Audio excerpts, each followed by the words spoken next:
La satisfaction client repose sur la différence entre les attentes du client concernant un produit ou un service et l'expérience réelle qu'il en tire. Si cette expérience est conforme ou dépasse les attentes, la satisfaction du client est au rendez-vous. En revanche, si l'expérience est en deçà de ce qu'il avait anticipé, c'est la déception totale et par conséquent l'insatisfaction du client. Cette satisfaction client ou insatisfaction ne se limite pas au produit ou au service que vous proposez. Elle peut également découler de l'ensemble de l'expérience vécue avec la marque.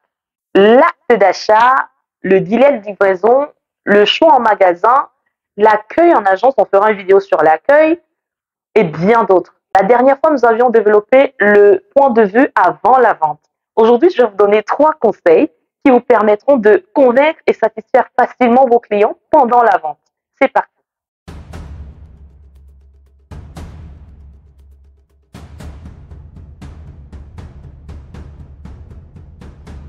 Salut à tous et bienvenue sur ma chaîne, je suis Michel. La dernière fois, nous avions parlé de l'aspect avant la vente, qui comprenait justement 3 conseils, à savoir comprendre les besoins du client, connaître votre produit ou bien le service que vous proposez au client ou bien que vous souhaitez proposer. Et enfin, le dernier conseil était d'établir la confiance. Aujourd'hui, nous allons parler de l'aspect pendant la vente. Le premier conseil dans cette rubrique est de personnaliser l'approche. Lorsque nous parlons de personnaliser l'approche, il s'agit d'adapter votre approche en fonction des préférences et du style de communication du client. Certains clients préfèrent des détails techniques, tandis que d'autres sont plus intéressés par les avantages globaux.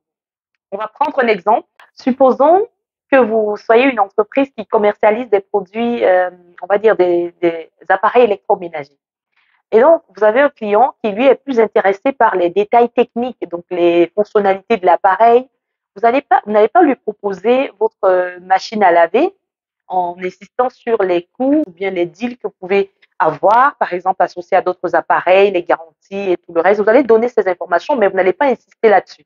Parce que lui, il est plus intéressé par ce que votre machine à laver apporte techniquement de plus. Si vous voyez qu'il est intéressé plus par les fonctionnalités, alors n'hésitez pas de vraiment détailler les fonctionnalités techniques de cet appareil. Par exemple, vous allez lui parler des programmes de lavage qui servent à détacher facilement, donc enlever rapidement des tâches, ou bien même des programmes de lavage qui sont spécifiques pour certains, un type de vêtements particulier. Voilà des choses sur lesquelles vous allez insister. Aussi, vous pourrez lui faire savoir que cette machine à laver peut être connectée à Internet et que même à travers une application à travers laquelle vous allez enregistrer cet équipement, il pourra contrôler ses lavages à travers son appareil depuis son lieu de service, par exemple. Voilà les éléments qui vont plus l'intéresser, contrairement à un autre client qui, lui, est plus attiré par les montants ou bien les avantages qu'il peut tirer de cet appareil, par exemple les réparations 10 ans de garantie. Il a accès à une assistance, on va dire réparation complète, et si jamais l'appareil vient avoir un dysfonctionnement. Et aussi, vous allez insister sur, par exemple, on va dire des deals. Des deals, ça veut dire que vous allez dire, par exemple, que s'il achète cette machine à laver, plus un fer à repasser, il aura droit à 20% de réduction. Voilà les éléments qui pourraient intéresser cet autre type de client. Comprenez? Voilà. Le deuxième conseil est de mettre en avant les avantages. Plutôt que de simplement énumérer les caractéristiques, mettez l'accent sur les avantages concrets que le client tirera de votre produit ou de votre service. Vous avez vu le cas de la machine à laver tout à l'heure. On a parlé du détachage tout à l'heure. C'est très important, c'est quelque chose qui va attirer son attention. Il va se dire, bah, tiens, ça pourrait vraiment m'aider, donc je n'aurai pas besoin d'ajouter on va dire un produit particulier pour enlever des tâches. La machine à laver vient déjà avec une option incorporée qui me permettra d'enlever des tâches facilement. Et ben voilà les choses qui vont vraiment intéresser votre clientèle. Il ne faudra pas hésiter d'insister là-dessus également pour attirer son attention et puis lui montrer que votre appareil répondra à ses besoins. Et enfin, le dernier conseil est de proposer des solutions adaptées. si possible, de personnaliser votre offre pour répondre aux besoins spécifiques du client. Montrez-lui que vous avez pris en compte ses besoins uniques. Vous devez montrer à chaque client qu'il est unique, qu'il est différent des autres. Ne cherchez pas à le mélanger ou bien le globaliser avec d'autres clients, parce que tout le monde aimerait se sentir important, aimerait se sentir considéré.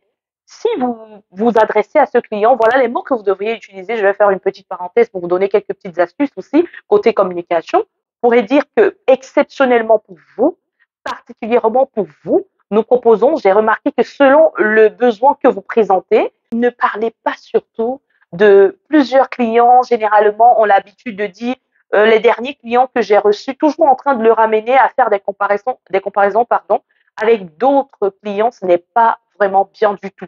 Il faudra éviter ce type d'expression. Il faudra simplement parler en rapport direct et en rapport particulièrement, je vais insister, particulièrement en rapport avec le client avec lequel vous communiquez ou alors auquel vous êtes en train de proposer votre produit ou votre service.